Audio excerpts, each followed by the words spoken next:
오늘도 사연부스를 방문해 주셔서 감사합니다. 오래된 사진첩을 꺼내듯 한 장 한 장 속에 묻어둔 1990년대의 냄새와 온기를 함께 펼쳐볼까 합니다. 국수 한 그릇에 삶을 건 부모와 그 뜨거운 국물을 들이켜며 성장해야 했던 세 자매의 이야기. 그중 둘째가 한 번 뒤틀린 발걸음을 돌리지 못해 가족이 모두 휘청였던 시간을 이제부터 천천히 들려드리려 합니다. 1990년 봄, 충남의 작은 읍내 전통시장 끝자락에 자리 잡은 대원국수는 새벽 5시만 되면 김이 자욱하게 피어올랐다. 주인장은 쉰줄에 접어든 아버지 강도식. 그 옆을 지키는 사람은 언제나 흐린 미소로 손님을 맞는 어머니 윤말순이었다. 칼날처럼 얇게 썰어 넣은 호박과 대파가 어머니 손끝에서 끊임없이 채반 위로 쌓였고, 아버지는 한쪽에서 멸치 다시를 지키며 국물 맛을 봤다. 조금만 싱겁다 싶으면 소금을 쥔 손이 파르르 떨렸다. 맛으로 버틴다는 말이 이 집의 생존 철학이었다. 그렇게 국수를 삶아 5개의 손에 올리던 부모에게는 학교에서 돌아오면 앞치마를 둘러야 했던 세 딸이 있었다. 첫째 강지은, 20살에 대학 입학금을 한 푼도 못 마련해 결국 읍내 고등학교를 졸업하자마자 국수집 살림을 도왔다. 둘째 강지연, 18의 나이에 누구보다 서울이 간절했지만 공부에 흥미를 잃고 거칠어진 눈빛으로 세상을 노려보던 아이. 막내 강지민, 16이 채 되지 않았음에도 두 언니의 빈틈을 메우려 책상 위 참고서를 내려놓고 김이 모락모락 올라오는 그릇을 나르곤 했다. 장사는 늘 빠듯했다. 오전 10시부터 오후 3시 사이. 점심 손님이 밀려드는 3시간의 하루 매출의 절반이 결정됐고, 그 돈으로 밀가루 값과 월세를 치르면 남는 건 거의 없었다. 기름때 묻은 동전까지 모아 학비와 생활비를 마련해야 했기에 세 자매는 공책에 희망을 꾹꾹 눌러 적어 넣었다. 지은은 방송국 작가를, 지민은 동네에서 제일 큰 병원 간호사를 꿈꿨다. 하지만 지연의 공책은 늘 비어 있었다. 지연이 변하기 시작한 건 그해 여름방학 직전이었다. 학교 앞 담배 연기로 눈이 따갑다며 굳이 구교사 뒤편 담을 돌아서 등굣길을 택하더니 언젠가부터 아예 1학년 교실 대신 상가 골목 비어있는 포장마차에 앉아 시간을 죽였다. 철제 그릇에 담긴 떡볶이를 젓가락으로 휘휘 저으며 언니는 꿈이 있어 좋겠다 하고 중얼거릴 때 지은은 답을 찾지 못한 채 동생의 어깨에 손을 올렸다. 방황은 곧 집안 살림에 구멍을 냈다. 학교에서 결석 연락을 받은 담임이 국수집을 찾아와 이러다 퇴학 이야기까지 나올지 모른다며 어머니 손을 덥석 잡았다.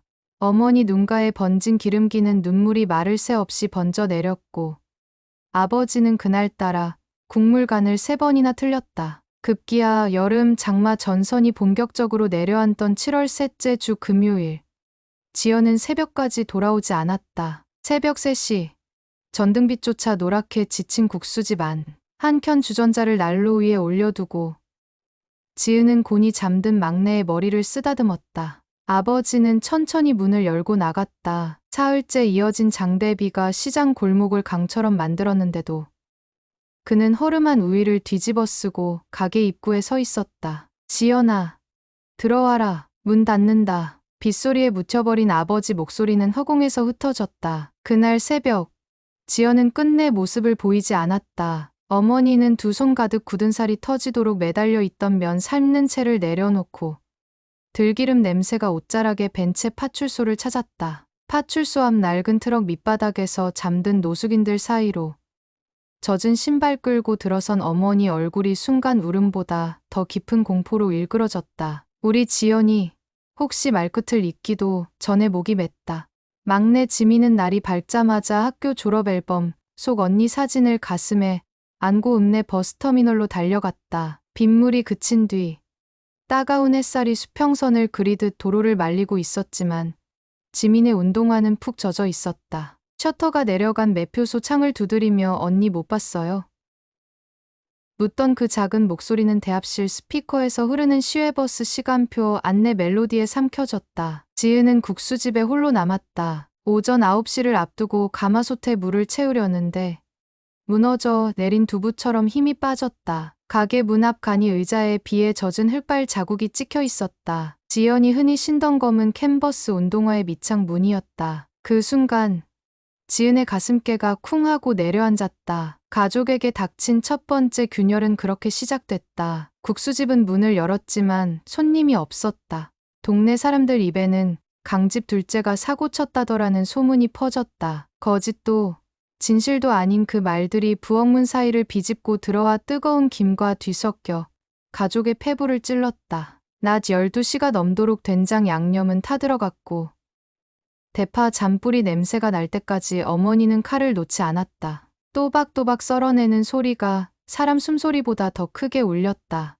해질 무렵 파출소에서 전화가 걸려왔다. 지연이 읍내 외곽 창고에서 발견됐다는 소식이었다. 비에 젖어 고열이 올라 잠든 채였다. 어두컴컴한 창고 구석, 낡은 비료, 포대 위에서 작은 몸을 웅크린 모습이라 했다. 어머니는 전화를 끊자마자 다리 힘이 풀려 앉았다. 아버지가 어머니를 부축해 밖으로 나왔고 지은은 젖은 앞치마를 풀어 던진 뒤 시장 통로를 달렸다. 지민은 숨을 서둘러 골라잡으며 그 뒤를 따랐다. 병원 응급실 흰 형광등 아래 지연의 얼굴은 새하얗게 질려 있었다.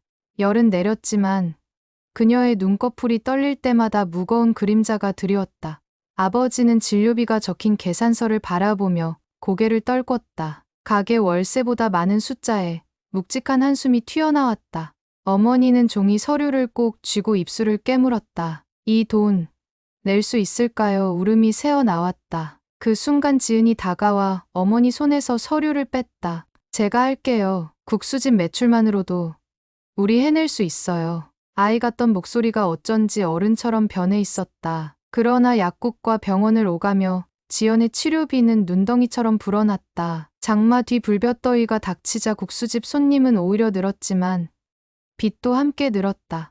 아버지는 새벽 4시부터 밤 10시까지 국수 삶는 끓는 물 앞에 서 있었고 손목은 자주 경련을 일으켰다. 어머니는 국수를 말아 손님에게 내놓을 때마다 딸이 아파서라며 괜한 변명을 흘렸다. 사람들은 국물이 짜다고 투덜댔으며 어떤 이는 둘째처럼 하면 부모 속 터져 죽는다고 농담 아닌 농담을 던졌다. 한밤중 지은과 지민은 좁은 다락방에 마주 앉아 수학 문제집을 펼쳤다. 방 안에는 라디오에서 흘러나오는 발라드가 희미하게 울렸다. 지은은 펜을 내려놓고 말했다. 우리 꼭 여기서 벗어나자. 지민은 고개를 끄덕이며 눈을 비볐다. 초점 잃은 시선 너머로 잠든 지연의 숨소리가 가늘게 들려왔다. 공책 가장자리에 맺힌 무지갯빛 눈물이 흘러내렸지만 지민은 손등으로 쓱쓱 닦았다. 아직 막내였지만 그 순간만큼은 어른이 된 듯했다. 그리고 이 평화로워야 할 자매의 결심을 비웃기라도 하듯 여름방학 마지막 주 월요일 더 큰 폭풍이 기다리고 있었다. 지연이 병실 침대에서 몸을 일으키더니 아무런 예고도 없이 다시는 학교 안 가 한마디를 흘렸다. 어머니는 들고 있던 미음국을 쏟을 뻔했고 아버지는 병실 창문을 등진 채 말없이 등을 돌렸다. 지은의 마음은 이미 짙은 먹구름 속으로 빨려 들어갔다. 가족의 균열은 금이 아닌 낙인이 되어 깊어갈 참이었다. 지연이 퇴학 의사를 밝힌 뒤로 병실 공기는 눅눅한 장마 구름처럼 내려앉았다. 붉은 벽돌 건물 바깥으로는 매미 소리가 쉼없이 쏟아졌지만 가족의 귀엔 한낮의 소음조차 들리지 않았다. 어머니는 자잘한 대답 대신 숟가락으로 미은 표면을 부드럽게 저어 멍울을 풀었고 아버지는 창가에 서서 푸른 산등성이에 묻히는 열기를 바라보며 깊은 숨만 내쉬었다. 지은과 지민은 서로를 바라보다가 시선을 떨구었다. 둘째의 짧은 선언은 한마디로 끝났지만 그 울림은 국수집 가마솥처럼 오래 끓어오를 불안을 품었다. 퇴원 수속을 마치자 병원장은 서늘한 표정으로 서류 봉투를 내밀었다. 학생, 열이 내린 것 같아 다행이지만 심리 상담도 병행하는 편이 좋겠어요. 담담한 문장이지만 그 안에는 복잡한 의미가 겹겹이 숨어 있었다. 비용, 시간, 사람들의 시선. 어머니는 고개를 숙여 알겠습니다 하고 읊조렸지만 손등에 핏줄이 붉어졌다. 무거운 봉투는 지은의 가방 속으로 삐죽 고개를 내밀었고 가족은 완전히 맑지 않은 하늘 아래로 천천히 걸음을 옮겼다. 시장에서 국수집으로 돌아오는 길목, 빈 공터 옆 허름한 만화방 앞을 지날 때 지연이 발걸음을 멈췄다. 셔터 틈으로 새어나오는 만화책 특유의 잉크 냄새가 폐부를 간지리자 그녀는 눈을 내리깔았다. 언젠가 몰래 등교를 빼먹고 눅눅한 바닥에 배를 깔고 만화를 읽던 그곳. 지은은 말없이 지연의 팔을 살짝 당겼다. 갈색 헝겊 가방에 지연의 체온이 잠시 전해졌다가 미끄러졌다. 그 작은 접촉은 깊은 강물 위에 던진 자갈처럼 가벼웠지만 파장은 오래 퍼졌다. 집에 돌아오자마자 어머니는 병원 약 봉투를 장롱맨 위에 올려두고 오래된 저울 위에 밀가루 포대를 올렸다. 오늘부터 냉국수도 팔자. 땀이 얼룩진 앞치마를 다시 동여맨 채 어머니가 말했다. 지연의 치료비는 물론 상담비까지 생각하면 국수집 하루 매출을 2배로 늘려야 했다. 지은은 지친 눈꺼풀을 들어 보이며 냉육수는 제가 끓일게요라고 답했고 막내 지민은 오래 손대지 않았던 선풍기를 꺼내 천장 구석의 먼지를 털었다. 하지만 정작 지연은 가게 안으로 들어오지 않았다. 그녀는 골목 끝 나무 벤치에 털썩 주저앉더니 고개를 들어 희끗희끗한 하늘을 바라보았다. 핏기 없는 얼굴로 숨을 고르던 지연의 귀에 가게 안에서 들려오는 칼 도마질 소리와 육수 끓는 소음이 뒤섞여 안개처럼 흘렀다. 손가락 끝이 떨렸다. 학교에 다시 돌아가면 낡은 교복으로 자신을 흘겨보던 친구들의 시선과 국수집 딸은 냄새부터 다르다며 휘죽거리던 말들이 떠올랐다. 몸 어딘가에서 뜨거운 불씨가 일어났다가 재처럼 식어버렸다. 저녁 장사를 준비할 즈음 아버지는 오래된 셔츠를 갈아입으며 지연에게 점잖게 물었다. 가게 좀 도와줄래? 지연은 고개를 젓고 방으로 들어갔다. 문이 닫히는 소리에 아버지의 어깨가 눈에 띄게 쳐졌다. 아버지는 국수 건지는 대나무 소쿠리를 씻으며 낮게 중얼거렸다. 이 집 꼬꾸라지면서 키운 게 거친 자식뿐인가. 어머니는 탕용 멸치 뼈를 고르다 말고 아버지 손등을 덮었다. 아버지만 탓할 일이 아니에요. 우리 모두. 말끝이 흘리고 국물 위로 조용히 눈물이 떨어졌다. 그 밤 지은은 다락방에 올라 지연의 얇은 이불을 살폈다. 발목에 반창고가 덕지덕지 붙은 동생은 새우처럼 몸을 말고 웅크려 있었다. 잠결에도 미간이 잔뜩 찌푸려져 있었다. 지은은 이불 끝을 여며주며 속으로 다짐했다. 동생을 이대로 두지 않겠다. 어떻게든 손을 잡아 끌어내야 한다. 하지만 그 결심은 곧 막막함과 부딪혔다. 대학 입학금을 모으려면 달마다 100만 원은 저축해야 하는데 지금은 은행 잔고가 마이너스였다. 지민 역시 언니 몰래 여름 보충 수업을 포기한 상황이었다. 이튿날 새벽 지은은 국수집 천면을 삶으며 몰래 썼던 원고 봉투를 만졌다. 방송국 청소년 글짓기 대회 1등 상금이 100만 원. 학비의 단추 하나를 꿰 수 있는 돈이었다. 가게가 한산한 오후 2시. 지은은 축축한 마루에 무릎을 꿇고 볼펜을 잡았다. 여름 습기 때문에 종이가 곱게 말리지 않았지만 그녀는 불안한 마음을 글자로 다져 넣었다. 국수 한 그릇의 온기가 지켜낸 오늘이라는 제목 아래 어린 시절부터 지금까지의 기억을 오롯이 쏟아냈다. 문장마다 국물 냄새와 밀가루 향이 섞였고 마지막 문장을 찍을 때 손떨림이 멎었다. 봉투를 우체통에 넣고 돌아오자 시장 골목에서 낯익은 소리가 들렸다. 아줌마, 냉국수 2그릇 더요. 햇빛 속 웃음을 튀기는 목소리는 지연이 사라지기 전 주말마다 가게를 찾아왔던 건달 청년 수혁이었다. 어두운 눈매 밑으로 남색 문신이 살짝 드러나는 청년은 손에 고무바지를 쥔 채 국수집 안으로 들어왔다. 지연이 중학교 때부터 몰래 동경하던 그 동네 형이었다. 지은이 서둘러 그릇을 내오는데 수혁이 무심히 물었다. 지연이 요즘 안 보여? 지은은 순간 대답을 잃었다. 수혁의 얼굴에 스치듯 조소가 흘렀다. 에이, 안부 좀 전해줘. 잘 지내라고. 지연은 그날 밤 모처럼 마루에 앉아 손톱을 다듬고 있던 지민 옆에 털썩 자리를 잡았다. 창밖에서 귀뚜라미 소리가 켜켜이 들려왔다. 한참 말없이 앉아있던 지연이 입을 열었다. 나 학교 안 가도 되지. 지민은 놀란 눈으로 언니를 바라봤다. 지연은 긴 머리를 묶어 올리며 낮은 목소리로 이어갔다. 차라리 시장에서 장사하면서 돈 벌면 엄마 아빠 힘 덜어줄 수 있잖아. 지민은 입술을 깨물었다. 언니가 원래 꿈꾸던 건 그게 아니었잖아. 지연은 말없이 고개를 저었다. 달빛 속에서 그녀의 눈동자에 짙은 그림자가 어른거렸다. 며칠 뒤, 지연은 진짜로 학교에 나가지 않았다. 아침 7시, 학생들이 교문 앞에서 명찰을 달며 분주한 시간에 지연은 시장 통로에서 중고 의류를 파는 잡화점 앞에 서 있었다. 수혁이 주머니에서 지전 몇 장을 꺼내 장사 하나 배워볼래? 했을 때 그 말이 가슴 깊숙이 파고들었다. 지연은 미간을 찡그리며 동전 몇 개를 쥐었다. 날카로운 파이프 선반에 걸터앉아 땀에 젖은 옷가지를 정리했다. 그때 길 건너에서 국수를 나르던 지은과 눈이 마주쳤다. 지은의 눈동자엔 실망이었는지 걱정이었는지 모를 빛이 고여 있었다.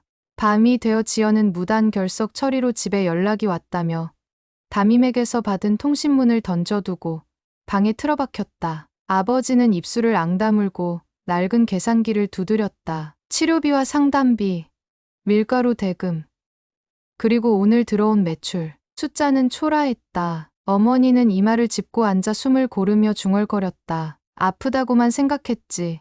마음까지 이렇게 멀어졌는 줄은 몰랐네. 그날로 집안 회의가 열렸다. 다락방 작은 등 하나 켜놓고 오롯이 내 식구가 둘러앉았다. 지연을 뺀 넷이었다. 아버지는 목이 쉰 목소리로 꺼냈다. 지연이, 내일이라도 다시 상담받게 하자. 빚이 늘어도 사람부터 살려야지. 어머니는 왜인지 고개를 젓지 못했다. 지은은 조심스레 자신의 대회 응모 사실을 말하며 혹시 상금 받으면 지연 상담비부터 쓰자며 웃었다. 지민은 말없이 언니 손을 잡았다. 네 사람의 손길 위로 희미한 전등 불빛이 흔들렸다. 하지만 새벽 3시, 가족이 채 진정을 찾기도 전, 지연은 쪽지만 남기고 사라졌다. 나중에 돈 벌어 돌아올게. 찾지 마. 동그란 글씨체 속 단호한 선언은 짧았지만 칼날보다 날카롭게 가족의 마음을 베었다. 창문을 열어젖힌 방 안으로 습기가 비집고 들어왔고 집안 구석구석에 지연의 냄새와 절망이 동시에 퍼졌다. 어머니는 바닥에 무릎부터 꿇었고 아버지는 창틀을 움켜쥐고 떨렸다. 지은은 아무 말 없이 달려 나가 골목길을 헤맸다. 새벽 바람에 먼지가 실려 눈시울을 찔렀다. 지민은 텅 빈 방 한복판에 쪽지를 들고 서 있었다. 창문 너머 마지막 별빛이 젖어드는 가운데 지민은 입술을 깨물고 속으로 외쳤다. 언니, 어디로든 가더라도 반드시 돌아와. 그래야 우리도 살아. 그 결심처럼 어린 목소리가 떨렸으나 정작 들을 귀는 어디에도 없었다. 새벽녘부터 파출소, 터미널, 여관가를 뒤진 지은은 날이 밝아오자마자 시장 골목으로 돌아왔다. 전날 밤 내내 부슬비가 내려 오래된 시멘트 바닥은 젖은 먼지 냄새를 품고 있었다. 지은은 국수집 옆 공중전화 앞에 서서 지친 팔로 수화기를 들었다. 부산에서 자파상을 하는 외삼촌에게 전화를 걸어 혹시 지연이 연락 오면 바로 알려달라고 숨 가쁘게 말했다. 동전을 모두 삼켜버린 전화기 너머로 외삼촌 목소리가 흐릿하게 맴돌았다. 알았다. 조카야. 근데 둘째가 왜 또 그는 말을 흐렸다. 지은은 수화기를 내려놓으며 허공에 짙은 한숨을 뿌렸다. 국수집 문을 열자마자 어머니가 떨리는 손으로 앞치마 끈을 동여매고 있었다. 눈두덩은 뜬 눈으로 밤을 샌 탓에 벌겋게 부어 있었지만 손놀림은 평소보다 더 빨랐다. 손님 오면 국수라도 제대로 내야 밥값이라도 벌지. 어머니의 목소리가 갈라졌다. 아버지는 가마솥 앞에서 육수를 뒤적이며 고개만 끄덕였다. 땀인지 눈물인지 알 수 없는 방울이 축축하게 목덜미를 흘렀다. 오전 손님이 한꺼번에 밀려들자 빈 의자는 좀처럼 나지 않았다. 지은은 주문을 받으며 서둘러 면을 풀고 지민은 그릇에 오이채와 계란지단을 얹어 나르느라 정신이 없었다. 그런데 소란스러운 그릇들 사이 불쑥 거친 사내의 목소리가 끼어들었다. 여기 둘째 딸 때문에 집안이 난리 났다던데 사실이요? 장사를 도우러 왔다는 핑계로 건달 티를 숨기지 못하던 수혁은 길쭉한 담배를 손가락 사이에서 빙글 돌리며 국수 한 젓갈을 휘저었다. 손님들은 숟가락을 멈추고 수혁과 아버지를 번갈아 바라봤다. 아버지는 대답 대신 거무스름한 국물 위 멸치 대가리를 건져내며 이를 악물었다. 지은은 수혁의 그릇에 더운 국수를 가득 부어놓고 낮게 말했다. 가게에서 그런 이야기 삼가 주세요. 그러나 수혁은 노골적인 웃음을 지으며 젓가락으로 상을 툭툭 두드렸다. 말 조심해야 하는 건 내 동생 아니냐. 그 순간 지민이 쟁반을 내려놓다 국물이 튀었다. 뜨거운 물방울이 수혁 손등을 살짝 스쳤다. 수혁은 인상을 찡그리며 자리에서 일어났다. 이 집 국수 맛있어서 봐줬더니 별꼴 다 보네. 삐딱하게 튕겨나온 말과 함께 주황색 간판을 밀치고 그는 골목 끝으로 사라졌다. 마루 끝에서 지켜보던 어머니는 주저앉았다. 그 순간 장부를 계산하던 아버지가 손에 쥔 필기도구를 탁 놓았다. 장사 접을까? 낮게 울리는 그 한마디는 무게를 잴 수 없는 쇳덩이처럼 식구들 가슴을 짓눌렀다. 빚을 갚기엔 장사가 유일한 숨구멍인데 그마저 다치면 남는 건 가파른 절벽뿐이었다. 지은은 필사적으로 고개를 저었다. 아버지, 아직 방법 남아있어요. 제가 다른 아르바이트라도 구할게요. 하지만 아버지는 국물 묻은 손수건으로 얼굴을 훔치며 중얼거렸다. 사람이 버텨야 방법도 있지. 정오 무렵 상가 건물 뒤편 쓰레기장 근처에서 낡은 가죽 재킷을 입은 사내들이 모여있는 게 보였다. 그들 한가운데 지연이 서 있었다. 지은이 골목을 가로질러 뛰어가자 처음 보는 낯선 남자가 지연 어깨를 잡고 뭔가를 속삭였다. 지연은 눈가가 벌겋게 부어 있었고 헐렁한 회색 반소매 티셔츠가 축 늘어져 팔뚝이 앙상하게 드러났다. 지은이 다가가 여기서 뭐 하는 거야? 라고 외치자 지연의 얼굴에 미묘한 당황과 반항이 뒤섞여 스쳤다. 그녀는 고개를 획 돌리며 말했다. 언니가 알바 아니잖아. 지은은 울분에 찬 목소리로 집에 가자. 우리 아직 말을 잇기도 전에 곁에 서 있던 남자가 비릿한 웃음을 지었다. 학생, 동생이랑 얘기 좀 하는 중이니까 방해하지 마. 그 순간 수혁이 골목 끝 기둥에 몸을 기대고 담배 연기를 길게 내뿜으며 나타났다. 수혁은 두 손을 주머니에 찔러 넣은 채 지연이 이제 우리랑 일 배우기로 했거든 하고 말했다. 일이라니? 지은이 떨리는 목소리로 묻자 수혁은 웃음을 꾹 참고 어깨를 으쓱였다. 사람 사는데 먹고 사는 법은 여러 가지야. 지은은 지연의 손목을 움켜잡았다. 지연이 저항하자 불안에 젖은 비명 같은 호소가 터져 나왔다. 우린 아직 포기 안 했어. 내가 돌아오면 다 같이. 지연은 손목을 뿌리치며 낮고 단단한 목소리로 말했다. 언니, 난 가족이 아니라 짐이야. 그 사실을 모르는 건 언니뿐이야. 그 말은 지은의 심장을 망치로 내려친 듯 아프게 울렸다. 밤이 되자 국수집엔 전등 하나만 켜둔 채 조용한 긴장이 감돌았다. 아버지는 술병을 들고 뒤란에 나가 앉았다. 어머니는 빈냄비를 바라보다 고개를 떨어뜨렸다. 지민은 지은의 무릎에 머리를 기대고 조용히 울고 있었다. 라디오에선 흘러간 노래가 흐르다가 잡음으로 꺼졌다. 마치 가족의 마음이 그 순간 꺼져버린 듯 방 안에 침묵만이 가득했다. 그때 가게 문을 톡톡 두드리는 소리가 났다. 문을 열자 구청 복지과 직원이라는 여자가 서 있었다. 학생 도우미 제도가 신설돼서 고등학생 중 형편 어려운 가정에 장학금로 자리를 내주는데 신청서를 내보시는 게 어떨까요?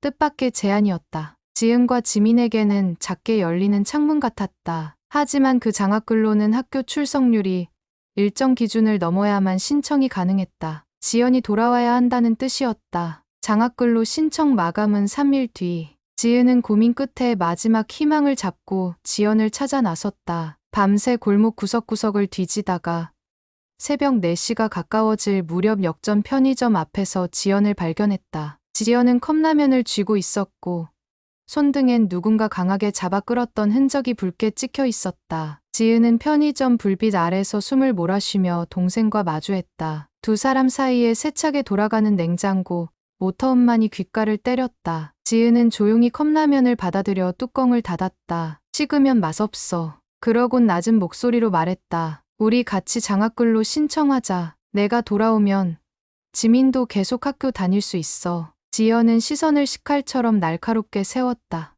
나 하나 때문에 망가질 거면 차라리 잊어.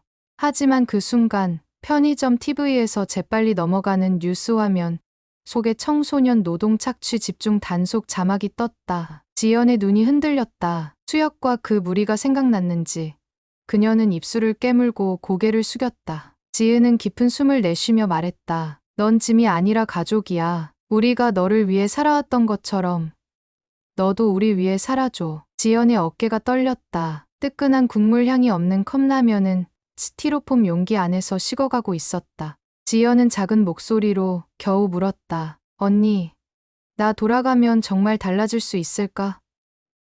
지은은 주저없이 고개를 끄덕였다. 우린 아직 시작도 안 했어. 동이틀 무렵 두 자매는 집으로 터벅터벅 걸었다. 시장 바닥은 어제보다 더 고요했고 국수집 굴뚝에서 첫 김이 피어오르기 직전이었다. 문을 연 어머니의 눈가에 즉시 눈물이 번졌다. 아버지는 한 손으로 지연의 뒤통수를 감싸 안고 말없이 어깨를 두드렸다. 지민은 두 언니를 번갈아 가슴에 품으며 울음을 터뜨렸다. 하지만 문제는 끝나지 않았다. 수혁과 그의 일당은 지연이 빠져나간 사실을 알아챘고 시장 보관창고 앞에 모여 담배를 피우며 국수집 쪽을 노려보았다. 그들의 시선 속에는 탐욕과 불쾌가 동시에 도사리고 있었다. 불안한 기운이 시장 공기를 타고 퍼졌다. 지은은 국수를 삶으면서도 창밖을 흘끔거렸고 지연은 그늘진 가게 뒤편에서 의기소침한 얼굴로 빛 독촉장처럼 떠오르는 두려움을 숨기지 못했다. 그날 오후 구청 복지과 직원이 다시 방문했다. 신청서에 필요한 서류를 내밀며 학생이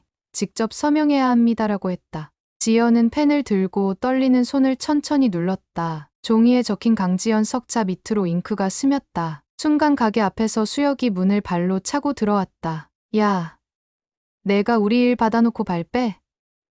고함이 가게 천장에 튕겨 울렸다. 손님들이 숟가락을 들고 얼어붙었다. 아버지가 불끈 일어나 손님 앞에서 무슨 짓이냐고 호통쳤다. 수혁은 한 손으로 지연 팔을 거칠게 잡았고 종이 서류가 땅에 나뒹굴었다. 지은은 떨리는 손으로 수혁 손목을 뿌리치며 소리쳤다. 지연이는 여기 남아. 당신들이랑 상관없어. 수혁은 눈살을 찌푸리며 주위를 둘러봤다. 가게 안 손님들 중 몇 사람이 휴대전화로 전화를 거는 모습이 보였다. 그는 씁쓸하게 웃고 팔을 놓았다. 오늘은 참는다. 그러곤 위협적으로 가게 간판을 손끝으로 쳤다. 낡은 나무 간판이 흔들리며 기분 나쁜 삐걱음이 흘렀다. 수혁이 떠난 뒤 국수집은 깊은 정적에 빠졌다. 지연은 떨리는 숨을 고르며 바닥에 떨어진 서류를 주워들었다. 구청 직원은 곧바로 또렷한 목소리로 말했다. 사실 경찰에도 접수했습니다. 학교 밖 청소년을 유인해 불법 노동시킨 정황이 있다고 해서요. 지연의 눈이 동그랗게 커졌다. 구청 직원은 따뜻한 미소를 지으며 그러니 더 걱정 말고 학교로 돌아오세요라고 덧붙였다. 밤이 깊어갈 때까지 국수집엔 손님이 끊이지 않았다. 장학글로 신청 이야기가 시장통에 퍼졌는지 일부러 김이 모락모락 나는 그릇을 비우고 팁까지 놓고 가는 이들도 있었다. 아버지는 가마솥을 지키며 낮게 중얼거렸다. 세상에 나쁜 사람만 있는 건 아니지. 지연은 여전히 불안한 눈으로 출입문을 바라보다 지은이 건네준 앞치마를 받아들었다. 그 순간 가게 창문엔 비가 깨알처럼 부딪히기 시작하고 있었다. 여름 끝자락 장대비 예고였다. 폭우가 쏟아지던 밤이 지나고 새벽 안개가 장터 지붕 위를 스치듯 밀려났다. 지연은 이불 속에서 천천히 몸을 일으켰다. 창문 밖으로 빗물이 흘러내리며 조용히 빛났고 국수집 굴뚝에서는 하얀 김이 가늘게 피어올랐다. 집 안 공기는 며칠 전까지 짙게 배어있던 두려움 대신 묘한 긴장과 다짐으로 바뀌어 있었다. 어머니는 말없이 흰 모시 수건으로 탕기 바닥을 닦으며 중얼거렸다. 사람이 한번 마음 고쳐먹으면 그 길로 가야지. 그 목소리는 울음도 분노도 아닌 오래 끓인 육수처럼 깊고 따뜻했다. 지연은 거울 앞에서 머리카락을 묶어 올리고 학교 교복 상의를 꺼냈다. 구겨진 동복 칼라는 장마에 눅눅이 접힌 책 속 사파 같았지만 그녀는 다림질 한 번 없는 그 교복을 입기로 했다. 다시 학교에 가려면 체육복부터 필요해. 지은이 웃으며 손수건을 내밀었고 지민은 맞은편 선반에서 반창고와 연필깎이를 챙겼다. 세 자매가 좁은 방 안에 서서 서로의 눈빛을 확인하는 순간 어느 누구도 짐이라는 단어를 떠올리지 않았다. 긴 말 없이 커다란 숨을 내쉬는 걸로 충분했다. 아버지는 전날 밤 수혁의 위협으로 움켜쥐었던 손가락 마디를 주무르며 새벽 시장을 돌았다. 후줄근한 잠바 주머니에는 고춧가루와 조개살을 팔러 온 상인을 위한 거스름돈이 고스란히 들어 있었지만 마음 한편에선 딸들을 위해 쓰게 될 치료비와 학비 계산이 빗줄기처럼 얽혀 있었다. 그런데 시장 광장 한복판 고목처럼 굳은 얼굴의 상인회장이 아버지를 불렀다. 강 사장, 오늘 구청에서 단속 나온다더군. 수역 패거리도 걸릴 거니까 너무 겁내지 말라오. 등줄기를 따라 내려가던 땀이 서늘하게 식었다. 소문이 이미 시장 사람들 사이로 퍼져 있었다. 누군가는 국수집 앞에 얹힌 불안에 마음을 보탰고 또 누군가는 밥 한 숟갈의 따뜻함을 선뜻 내어줄 준비를 하고 있었다. 국수집은 이른 오전부터 때 아닌 북새통이었다. 평소보다 빠르게 삶아진 국수 삶통에서 김이 훅 끓어오를 때마다 어머니는 은은한 생강즙을 한 방울씩 떨어뜨려 국물 향을 진하게 잡았다. 오늘은 손님이 많을 거야. 시장 사람들 마음도 끓을 테니 국물부터 든든해야 해. 가게 기둥에는 지민이 그려 붙인 손글씨 메뉴판이 살짝 흔들렸다. 여름 장학 잔치 육수 무한리필이라는 문구 아래 자잘한 낙서처럼 강지연 학교로 컴백이라는 글이 봉긋하게 자리했다. 긴장된 표정이던 지연도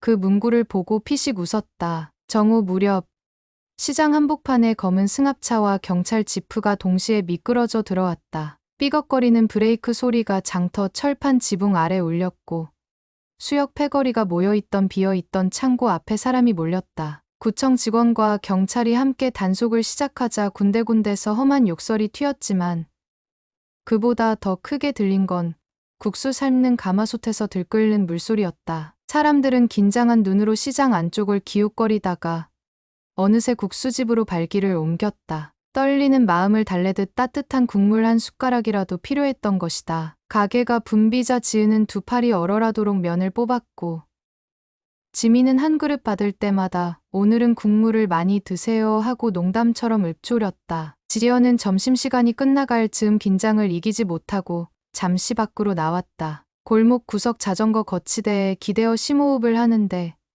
군청색 바람막이를 입은 교감 선생이 성큼성큼 다가왔다. 학교 복귀 의사 확인한다는 전화 받았다. 힘든 시절에 마음 다잡는다니 기특하다. 그는 지연의 어깨를 가볍게 두드렸다. 지연은 눈가가 뜨거워지며 단단히 묶은 고무줄이 끊어질 듯 당겼다. 죄송합니다. 그리고 꼭 졸업하겠습니다. 짧은 말이었지만 지난 며칠의 방황을 죄다 묻어둔 다짐이었다. 그날 오후 국수집 문 앞에는 평소보다 훨씬 긴 줄이 늘어섰다. 경찰 차량의 사이렌이 멀어지고 시장 사람들은 저마다 잔뜩 묵힌 속을 풀듯 김서린 그릇을 들이켰다. 양복 윗주머니에서 봉투를 꺼내 국밥 한 그릇 값보다 큰 돈을 놓고 간 손님도 있었고 학교 교무실에서 줄곧 지연을 기다려줬다는 영어 교사는 빈 그릇을 내려놓으며 힘내라 한마디를 남기고 돌아섰다. 그 모든 손길이 쌓여 오후 해질녘 가게 계산대 앞 통장 속 숫자가 처음으로 세 자리 꽉 들어차는 기적을 만들었다. 저녁 장사를 마친 뒤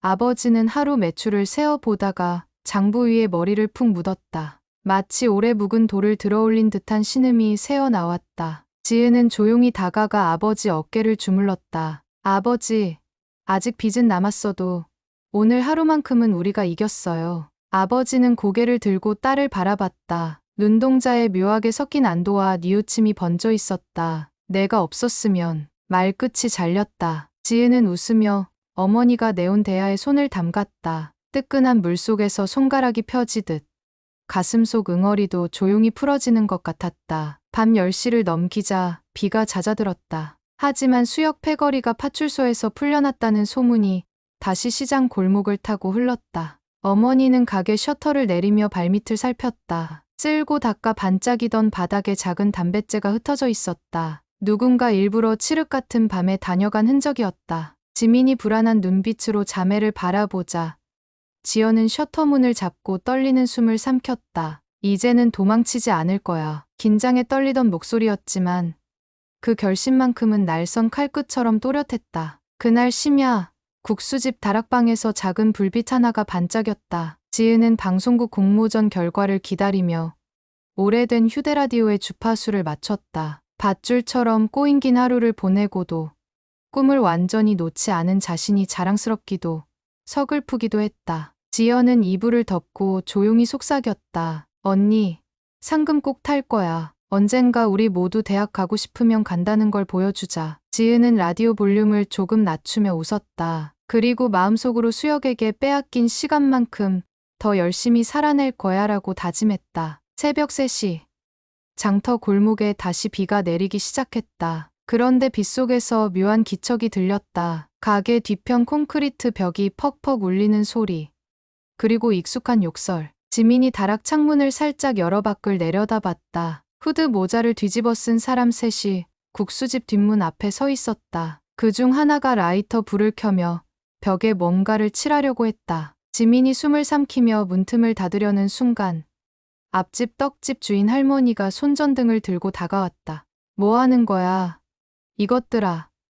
마른 목소리가 새벽 공기를 갈랐다. 할머니의 외침에 이웃 몇 명이 우산도 없이 뛰쳐나왔다. 하숙집 주인이 큰 가방을 손에 들고 생선가게 사장이 낚싯대를 휘둘렀다. 뜻밖의 저항에 수역 일당은 욕을 내뱉으며 골목 반대편으로 달아났다. 어둠 속에서 흩어지는 발소리가 멀어지자 할머니는 국수집 뒷문을 두드렸다. 강 사장, 안에 있지.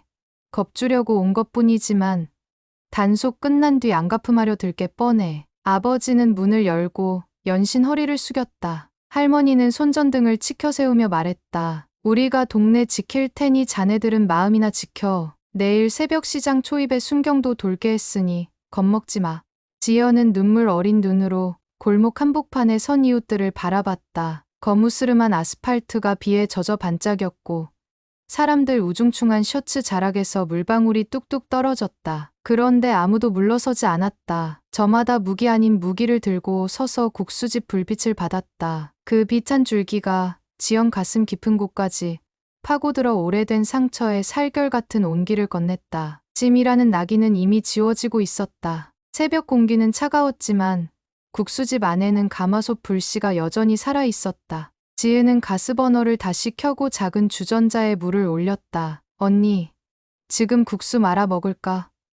지민이 소곤대자 지연은 눈시울을 문지르며 고개를 끄덕였다. 어머니는 세 자매가 둘러세운 낡은 식탁에 국수와 계란지단을 나눠 담았다. 아버지는 빈 그릇을 보고도 손을 내밀지 않았다가 지연이 직접 젓가락을 건네자 천천히 한 젓가락을 들었다. 김이 모락모락 피어오르는 그릇을 사이에 두고 새벽은 조용히 흘러갔다. 창문 밖으로는 장대비가 잦아들며 시장 상가 지붕을 고요히 두드렸다. 자정에서 새벽까지 가족과 시장 사람들 그리고 작은 국수집에 남은 불씨 그 모든 것이 맞물려 새벽을 견뎠다. 머지않아 해가 뜨면 지연은 학교로 돌아가 상담실 문을 두드리고 지민은 장학글로 신청서를 손에 쥐고 교실로 향할 것이다. 지은은 방송국 대회 결과를 기다리며 편지를 읽을 것이고 아버지와 어머니는 다시 국수를 삶아낼 것이다. 하지만 그 모든 다짐 뒤엔 아직 풀어야 할 숙제가 남았다. 수역 패거리의 그림자는 완전히 거치지 않았고 빛과 생계와 미래가 한 줄 바늘처럼 목덜미에 박혀 있었다. 그러나 그날 새벽 세 자매는 서로의 손을 잡았다. 지연이 부드럽게 속삭였다. 우리 국수집 이름처럼 대원다연으로 살자. 근원처럼 끊어지지 말고. 지은이 웃으며 울었다. 지민도 함께 옅은 웃음을 지었다. 창문 밖하늘 한 귀퉁이가 짙은 남색을 밀어내고 보랏빛으로 물들어갔다. 하루를 버티는 일은 여전히 두렵지만 온기를 나누면 해답이 된다는 걸 그들은 국수 한 그릇에서 다시 배웠다. 새벽 비가 잦아든 뒤 하늘 위를 덮었던 먹구름이 서서히 갈라지자 시장 골목을 따라 길게 늘어선 전깃줄 사이로 푸르스름한 새 아침 빛이 번져 나왔다. 지연은 교복 치마 주름을 한 번 더 펴고 운동화 끈을 고쳐 묶었다. 다락방에서 내려오며 숨을 깊이 들이킨 그녀는 마치 오래 봉인됐던 상자를 열어젖히듯 두 눈을 반짝였다. 어제까지의 두려움이 동이 트며 서서히 걷히고 가슴 한복판에는 이름 모를 열기가 잔잔히 번져갔다. 국수집 굴뚝에서 피어오른 첫 김이 허공을 헤치며 고동쳤다. 아버지가 비지땀을 닦으며 커다란 소쿠리에 면을 풀어넣고 어머니는 삶아진 면을 재빨리 건져 내 국수망 위에 척척 펼쳤다. 지은은 양은 대야에 미리 끓여둔 육수를 붓고 조개살과 김치를 송송 썰어 올렸고 지민은 가게 문 앞 대야에 깨십과 삶은 계란을 담아 잽싸게 손님용 상 위에 놓았다.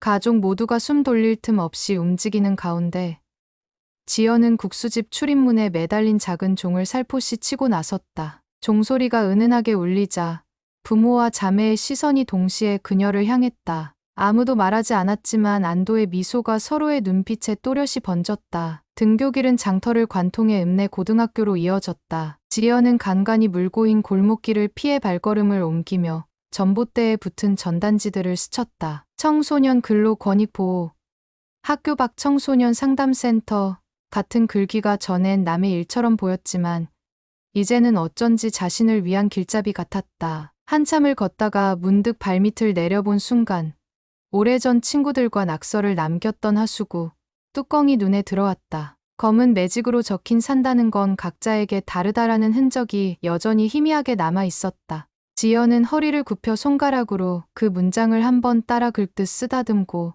다시 걸음을 뗐다. 학교 정문서는 교감이 밝은 낯으로 기다리고 있었다. 용기 냈구나. 내 교실 칠판에 자리를 비워두었다. 그가 환하게 웃으며 건넨 말에 지연은 뜨뜻미지근한 눈물이 금세 눈가를 적셨다. 교실에 들어서자 웅성거리던 친구들이 순간 조용해졌다. 그 침묵이 가시처럼 날카로웠지만 동시에 포근했다. 친구 선미가 조심스레 과자 봉투를 내밀며 돌아와줘서 반가워라고 속삭였다. 지연은 입술을 떨다 작은 웃음을 보였고 선생님은 아무 일 없었다는 듯 칠판에 날짜를 적으며 수업을 시작했다. 분필이 칠판을 긁으며 남긴 하얀 선이 지연의 공백을 채우듯 반짝거렸다. 한편 시장에서는 수역 일당을 향한 단속 후폭풍이 거세게 불었다. 파출소는 청소년 불법노동 및 갈취 혐의로 수역에게 추가 조사를 통보했고 창고 임대주에게는 안전시설 미비로 과태료가 부과됐다. 시장 상인연합회장은 직접 국수집을 찾아와 우리도 마음 놓고 장사하고 싶으니 앞으로는 시장 전체를 위해 규칙을 지키자고 굳게 손을 잡았다. 그 손길 속에서 아버지는 묵혀둔 자책을 조금은 덜어냈다. 이웃 떡집 할머니, 생선가게 사장, 하숙집 주인 등 밤새 국수집을 지켜줬던 이들이 번갈아 찾아와 끓는 육수를 한 국자씩 떠가며 오늘은 내가 소금을 쳐줄까? 내일 장사 준비는 같이 하세하고 농담을 던졌다. 어머니 머리카락 사이로 검은 새치가 드러나 있었지만 그 웃음소리에 기색이 환해졌다. 오후가 되자 지은은 우체국에서 등기 봉투 하나를 받아 들었다. 방송국 청소년 글짓기 대회 결과였다. 달뜬 심장을 억누르며 봉투를 뜯자 우수상이라는 제목과 함께 상금 50만 원 수령 안내가 적혀 있었다.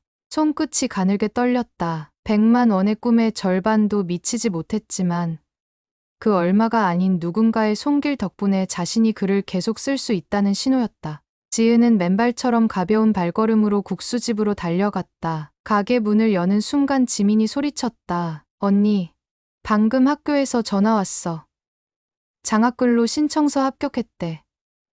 손끝에 묻은 반죽가루를 털며 뛰어오던 지민에게 지은은 봉투를 내밀었다. 두 자매 눈에 반짝이는 기쁨이 동시에 번졌다. 그들은 가게 한편에 서서 참기름 향 섞인 뜨거운 김을 맞으며 서로를 끌어안았다. 어머니는 뭉클한 듯 손으로 입을 가리고 눈시울을 적셨고 아버지는 가게 천장에서 오래 매달렸던 낡은 형광등을 바라보다가 고개를 떨구며 웃었다. 이제 국수집 간판도 새로 달아야겠구나. 저녁 장사를 끝낼 즈음 장부를 정리하던 아버지는 갑자기 중얼거렸다. 우리가 빚 갚는 날 시장 사람들 초대해서 국수 잔치 열자. 어머니는 조용히 계산기를 덮고 아버지 손등을 쥐었다. 그래요. 그때는 지연 졸업식 국화꽃도 직접 올려놔요. 말끝마다 하루하루 벌어왔던 피로가 눈물로 바뀌어 번졌다. 지연은 비로소 고개를 들어 가족을 둘러봤다. 가출했던 나날 내내 짐이 되었다는 죄책감이 잔해처럼 마음 한 귀퉁이에 남아 있었지만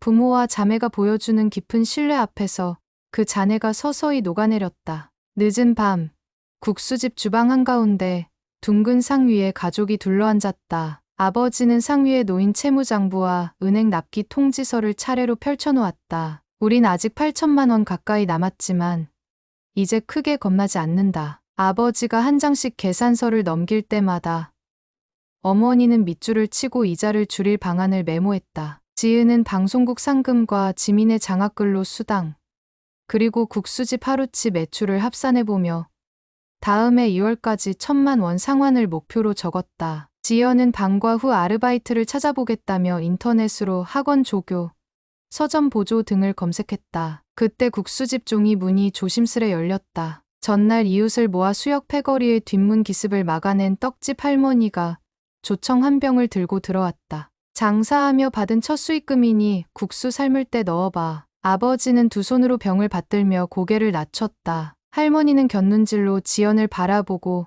빙그레 미소를 지었다. 학생, 학교에서 배울 게 책뿐인 줄 알았는데 세상은 가게 안에서도 배울 수 있더라. 그러니 살아남으려면 음식을 배워두면 좋지. 지연은 놀란 듯 할머니를 보았다. 학교도, 가게도, 시장도 다 연결돼 있다는 말이 떡집 가루처럼 가슴에 스며들었다. 그녀는 고개 숙여 배워볼게요라고 또렷이 답했다. 마당이 어둠에 잠기고 시장 가게 셔터가 하나 둘 내려오면서 국수집 벽 시계는 자정을 가리켰다. 아버지는 불을 끄려다 말고 창문으로 밖을 내다봤다. 시장 골목 가로등이 노랗게 빛났고 비에 젖은 아스팔트가 마치 새 도화지 같은 회색 빛으로 말라가고 있었다. 하루 전까지만 해도 누군가의 발자국 소리만 들어도 움찔했지만 이제는 고요한 골목도 가족에게 기분 좋은 정막처럼 느껴졌다.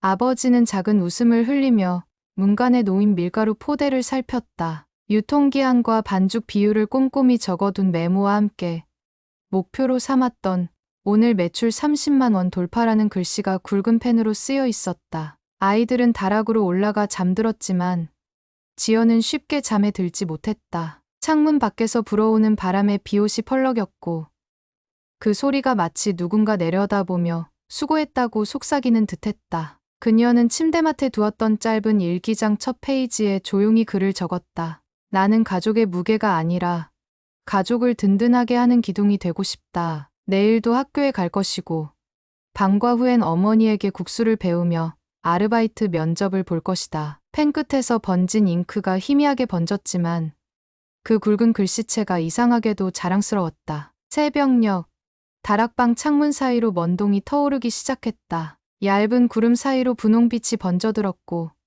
달구는 소리가 멀리서 울렸다. 강가를 가로질러 흐르는 냉기가 골목에 자리한 이삿짐 트럭 사이를 스쳐 지나갔다. 지연은 눈꺼풀을 들어 하늘을 바라보며 속삭였다. 엄마, 아빠, 언니, 우리 막내 고마워. 그 말이 방 안 가득 퍼져 나가는 순간 다락 아래 주방에서 어머니가 작은 주전자 물을 올리는 소리가 들렸다. 집 안에 밴 구수한 다시멸치 향이 천천히 올라왔고 얇은 이불 위로 따스한 공기가 스며들었다. 아침이 되어 세 자매가 시장 입구를 지나 등굣길과 장 보러 가는 길로 갈라질 때 지은은 손을 들어 하늘을 가리켰다. 우리 봄이 오기 전에 하얀 목련이 피면 다시 저기에 약속 하나를 붙이자. 지연은 눈을 가늘게 뜨고 목련나무가 서 있는 공원을 바라봤다. 그곳엔 나무에 달린 소원 리본들이 바람에 흔들리고 있었다. 지민이 고개를 끄덕이며 그때는 빚이 반으로 줄어 있겠지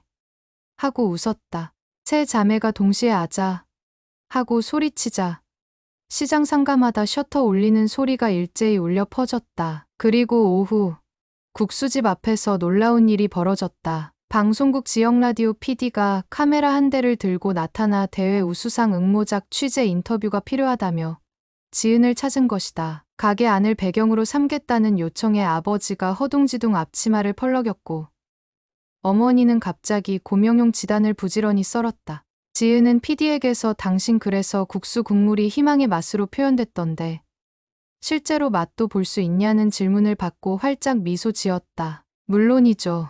국물은 오래 끓일수록 깊어지거든요. 그 말에 PD가 웃으며 렌즈를 맞췄다. 셔터 소리 속에서 국수 그릇 위 김이 춤을 춘 듯 피어올랐고 지은은 속으로 중얼거렸다. 우리가 끓여낸 희망이 누군가에게 닿는다. 방송 촬영은 생각보다 금세 끝났지만 그 소식이 시장 사람들 사이로 퍼지자 국수집은 순식간에 TV 나온 맛집이란 입소문으로 북적였다. 아버지는 주방에서 젖은 손으로 가끔 스쳐 흘러내리는 눈물을 닦기도 했고 어머니는 웃으며 이제 국수집 간판 바꿀 자금이 생기겠다며 미소 지었다. 지연은 교복 차림 그대로 배식을 돕다. 어느새 손놀림이 어머니를 똑 닮은 속도로 빨라졌다. 손님 중 한 명이 지연에게 학생, 국수 맛이 담백한 이유가 뭘까 묻자 지연은 한치 머뭇거림 없이 말했다. 잡맛이 들어갈 틈 없이 가족이 다 삶았으니까요. 그 한마디를 듣는 순간 사방에서 웅성거리는 목소리가 잠시 멎은 듯했고 고무신 끈이 풀리듯 가슴속 뭉클함이 풀어져 나왔다. 밤이 되자 지은이 기쁜 소식을 전했다. PD님이 라디오에 국수집 사연도 소개해 주시겠대. 인터뷰 녹음도 부탁하셨어. 아버지는 품 안에서 집계표를 꺼내 보이며 오늘 매출 50만 원 돌파를 외쳤고 지민은 장학글로 첫 월급 예상 금액을 메모장에 적어 커다란 하트 표시를 했다. 지연은 그 광경을 바라보다가 무릎을 꿇은 채 손바닥을 맞댔다. 이렇게 빨리 빚 갚고 살 줄 누가 알았어. 어머니는 딸들의 머리를 번갈아 쓰다듬으며 말했다. 돈보다 소중한 걸 건져냈잖니. 시간, 사람, 그리고 내 마음. 혜성처럼 나타났던 수역 패거리의 그림자는 파출소에서의 구속 기간과 시장 상인들의 증언으로 점차 사그라졌다. 상인회장은 국수집 앞 전봇대에 청소년 고용보호 우수점포 현판을 달아주었고 구청 복지과 직원은 주말마다 지연을 데리고 공부방 봉사를 돕게 해주었다. 지연은 교복 위에 자원봉사 조끼를 입고 초등학생들에게 구구단을 가르치며 나도 예전에 방황했지만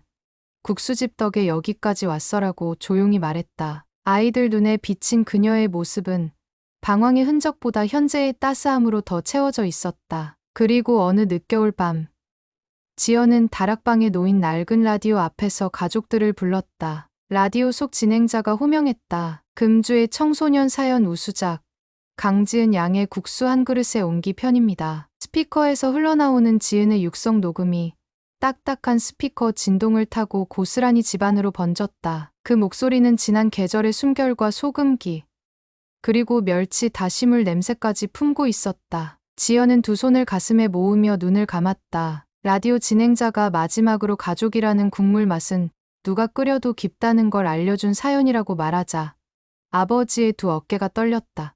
뚝뚝 떨어지는 눈물 사이로 그는 웃고 있었다. 그 밤 세 자매는 다락에서 담요 하나 덮고 눕는 대신 국수집 홀바닥에 삼각 쿠션을 깔고 나란히 앉았다. 창문 밖 달빛이 은빛 국수처럼 길게 늘어져 있었다. 지민이 조용히 입을 열었다. 언니들, 우리 국수집 이름 바꿔볼래?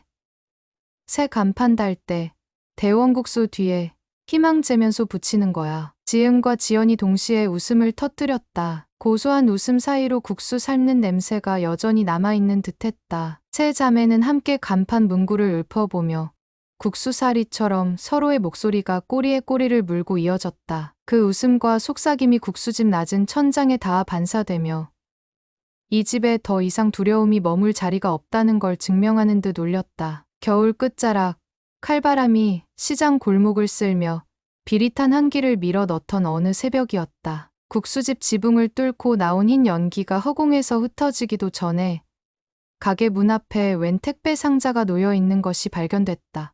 아버지가 조심스레 상자를 열자 노란 종이에 또박또박 적힌 짧은 편지가 눈에 들어왔다. 지연이에게 돌려주지 못한 학비 미안하다. 빚 갚는데 보태라. 지연 아버지 친구 신광석 드림. 아버지는 편지 밑에 가지런히 놓인 100만 원짜리 수표 2장을 보고 한동안 입을 다물지 못했다. 30년 전 잠깐 함께 일했던 인연과 국수 한 그릇 덕분에 얽힌 사연이라 했다. 기적 같은 돈이 생기자 빚상환 계획표에 빨간 줄이 그쳤다. 그러나 기쁨이 채 가시기도 전에 악재가 들이닥쳤다. 시장 공설주차장 신축이 발표되며 국수집 골목이 철거 구역에 포함된 것이다. 구청은 보상금을 약속했지만 철거 기한은 고작 사흘 뒤. 이사 비용은커녕 당장 장사를 접어야 할 상황이었다. 게다가 국수집을 둘러싸고 들어서는 대형 체인 식당이 같은 날짜에 오픈한다는 소문이 돌았다. 시장 상인들은 분노했지만 공문서 앞에선 누구도 목소리를 높이지 못했다. 지은은 국수집 간판 교체를 일주일 앞둔 시점에 날벼락 같은 소식을 듣고 충격에 빠졌다. 그날 밤 국수집 식탁 위에 철거 안내문을 펼쳐놓고 오열하는 어머니 앞에서 지연이 고개를 들었다. 우리가 남은 빚만 생각하다가 집을 잃을 판이네. 아버지는 허탈한 웃음을 삼키며 한숨을 내뱉었다. 시장은 지금 변하고 있는데 우리만 제자리였던 걸지도 모른다. 지민은 장학글로 2달치 수당을 끌어모아도 이사비의 반도 안 되는 현실에 눈물이 맺혔다. 바로 그때 시장 상인들 단체 대화방에서 국수집 살리기가 급속하게 번졌다. 새벽 5시 떡집 할머니를 필두로 고깃집 사장, 생선가게 주인이 한 손에 돗자리와 플래카드를 들고 국수집 앞에 모였다. 시장 전체에 멱살을 잡힐 일이라면 다 같이 잡히자. 떡집 할머니가 삭신에 묻은 가루를 털며 외쳤다. 곧 상인회 전체가 구청 앞으로 몰려가 민원을 넣었고 시민청원에 소상공인 생존권 보장이라는 게시글이 순식간에 수백 개의 서명을 얻었다. 이 움직임은 지역 라디오 PD의 귀에 닿았고 지은은 생방송 전화 인터뷰에서 국수집은 가족의 역사이자 시장의 기억이라며 울먹였다. 청취자들의 문자 메시지가 빗발쳤다. 결국 구청은 철거 공사 일정 일부를 연기하고 국수집을 포함한 3가게의 시장 정치 보존 구역 임시 지정 조건을 제시했다. 다만 조건은 까다로웠다. 일주일 안에 위생안전 기준을 충족하는 새 구조로 가게를 리모델링해야 했다. 인테리어 비용은 자부담, 미이행 시 즉시 원안 철거. 벼랑 끝 기회가 주어진 셈이었다. 지연은 아무 말 없이 주머니에서 노란 메모지를 꺼냈다. 방황하던 시절 자신이 썼던 꽃 리스트, 맨 밑에 가족 가게 디자인이라 적었던 흔적이 보였다. 그녀는 설계 과목 수행평가를 준비하느라 밤새 그려둔 평면도 몇 장을 가져왔다. 도면은 이미 있어. 철거 대신 희망제면소 간판을 거는 것도 일주일이면 가능해. 지연의 목소리엔 단단한 확신이 묻어났다. 지은은 방송국 PD에게 도움을 구했고 그는 지역 건축봉사 동아리를 연결해주겠다고 했다. 지민은 학교 친구들에게 페인트 칠 아르바이트를 제안했다. 이웃 상인들은 공사 기간 국수는 우리가 팔아줄 테니 장사 걱정 말라며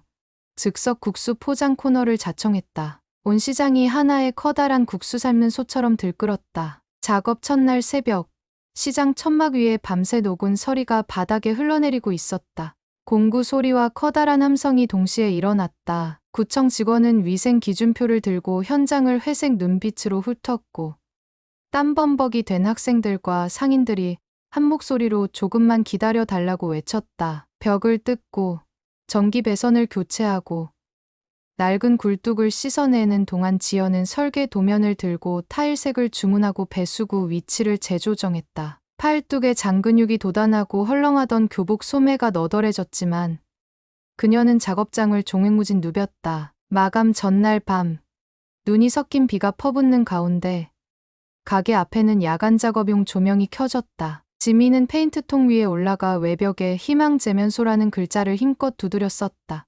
택배 상자로 날아온 수표 덕분에 미처 못 채운 자재 결제도 무사히 끝났다. 철거 디일 검수 직전 새벽 4시, 마지막으로 남은 과제는 정화조 교체였다. 아버지와 아르바이트생 2명이 힘을 합쳐 매운 화학약품 냄새 속에서 작업을 마쳤지만 연결 배관이 약간 틀어졌다. 시간은 없고 동이틀 기미가 보였다. 그 순간 구청 공무원 박주임이 다가와 침을 꿀꺽 삼키며 말했다. 제가 당직이라 사다리차를 빌려둘 수 있었는데 아직 빈 트럭 하나 남았어요. 그는 시장을 오래 담당해온 탓에 몇 번 국수집에서 식사를 한 단골이었다. 사람들이 아슬아슬한 협동 끝에 배관을 정 위치에 고정시키자 새벽 5시 굴뚝에서 첫 김이 다시 피어올랐다. 안개와 연기가 섞여 퍼지던 하늘 아래서 지연은 서류철을 품에 안고 울었다. 마치 처음 국수집 편액을 걸던 아버지 세대의 숨결이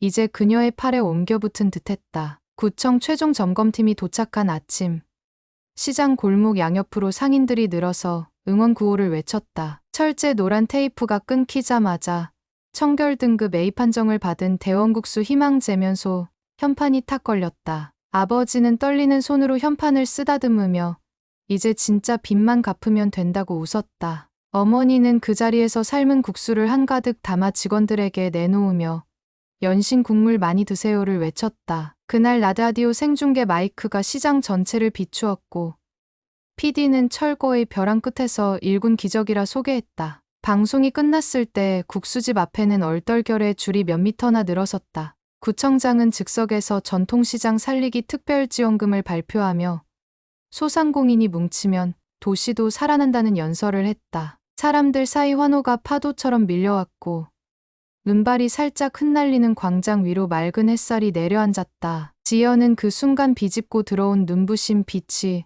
눈가에 고여있는 눈물방울 위로 반사되는 걸 느꼈다. 초점 흐린 세상이 한순간 눈부시게 선명해졌다. 봄이 오기도 전에 시장 골목에는 매화 향이 잔잔히 머물렀다. 리모델링을 마친 희망제면소는 나무 결이 살아있는 흰색 간판 아래로 서서히 그 첫날 국물을 끓이고 있었다. 뒷문엔 떡집 할머니가 직접 적은 노재료, 인심, 재탕 없는 삶이라는 문구가 걸려 있었다. 아침 손님으로 들어선 이웃들은 새집 기운을 축하하며 겉옷을 벗어걸고 종이컵에 따뜻한 면수를 따라 입을 축였다. 지은은 방송국에서 보내온 정식 출연 제안을 들고 돌아왔다. 가족과 삶을 잇는 국수라는 특집 코너였다. 그는 방송 출연료 전액을 가게 운영 자금과 장학금로 적립금에 보태겠다고 선언했다. PD는 감탄하며 글 잘 쓰는 것도 재능이지만 이 집 국물은 평생 가는 이야기라며 웃었다. 지민은 첫 월급날 부모에게 작은 꽃바구니를 안기며 말했다. 곧 사회복지학 복수 전공 신청하려 해요. 우리처럼 힘든 사람들 돕고 싶어서. 어머니는 어린 막내의 어깨를 끌어안고 아버지는 웃으며 나무 스푼으로 국수를 휘저었다. 면발처럼 길게 이어질 미래를 믿어 의심치 않는 표정이었다. 지연에게도 기적 같은 소식이 도착했다. 학교 건축 동아리에서 주최한 우리 동네 가게 디자인 공모의 자매 설계도가 대상을 받았다는 연락이었다. 상금은 자그마치 200만 원. 지연은 입을 막고 울음을 삼켰다. 그 돈으로는 남은 빚 원금 일부와 부모님 건강검진 예약을 동시에 해결할 수 있었다. 교감 선생은 졸업만큼 값진 상이라며 지연이 상담실 문턱에 남긴 발자국을 애틋하게 떠올렸다. 빚잔치를 위해 가족은 봄비 내리는 금요일 저녁 시장 사람들과 작은 축제를 열었다. 노란 천막 아래 떡집에서는 쫄깃한 인절미가 산더미처럼 쌓였고 생선 가게에서는 고등어 구이를 무료로 나눴다. 국수집 앞 임시 무대에서 지역 라디오 PD가 사회를 맡아 지은의 사연을 짧게 읽어주었다. 라디오 스피커로 퍼지는 지은의 문장 속엔 다시 멸치와 파 냄새, 밀가루 비린 맛이 적절히 배어 있었다. 지연은 시장 통로 끝에서 수역을 대신해 새로 채용된 청년 봉사자들에게 국수 육수 끓이는 법을 설명했다. 그녀의 손놀림은 더 이상 불안하지 않았고 동네 아이들은 그녀를 지연 선생님이라 부르며 따랐다. 축제의 마지막 순간 아버지는 마이크를 잡았다. 우리가 갚아야 할 가장 큰 빚은 돈이 아니었습니다. 사람들의 믿음이었고 스스로에 대한 믿음이었지요. 그는 떨리는 목소리로 이어 말했다. 외상값으로 적힌 마음의 숫자는 오늘 전부 지웠습니다. 다음에는 여러분께 국수만 남길게요. 시장 한복판에서 터져나온 박수는 지붕을 뚫을 듯 우렁찼다. 눈발 섞인 봄비 속에서도 웃음이 불꽃처럼 튀었고 뜨거운 국물 향이 증기처럼 공중에 흩어졌다. 축제가 끝난 뒤 늦은 밤 국수집 안, 지연은 다락에 올라 낡은 공책을 꺼냈다. 비어있던 꿈 리스트, 다음 페이지에 단정히 적었다. 디자이너가 되어 희망이 필요한 가게를 살리기. 종이를 덮고 내려오자 지은은 컴퓨터 앞에서 새 원고를 쓰고 있었고 지민은 동네 도서관 자원봉사 신청서를 완성하고 있었다. 어머니는 한켠에서 찜질팩으로 무릎을 감싸고 아버지는 불 꺼진 주방을 한 바퀴 돌며 가스밸브를 확인했다. 그 모든 장면이 조용한 환한 등불처럼 이어져 가게 창문 너머 어둠까지도 포근하게 물들였다. 그 밤, 세 자매는 간단한 국수로 야식을 나눴다. 면발 위에 얹은 김가루와 달걀지단이 초라했지만 그릇마다 사랑이 넘쳤다. 지연은 국수 한 젓가락을 삼키며 생각했다. 가족이란 결국 함께 끓어야 깊어지는 국물.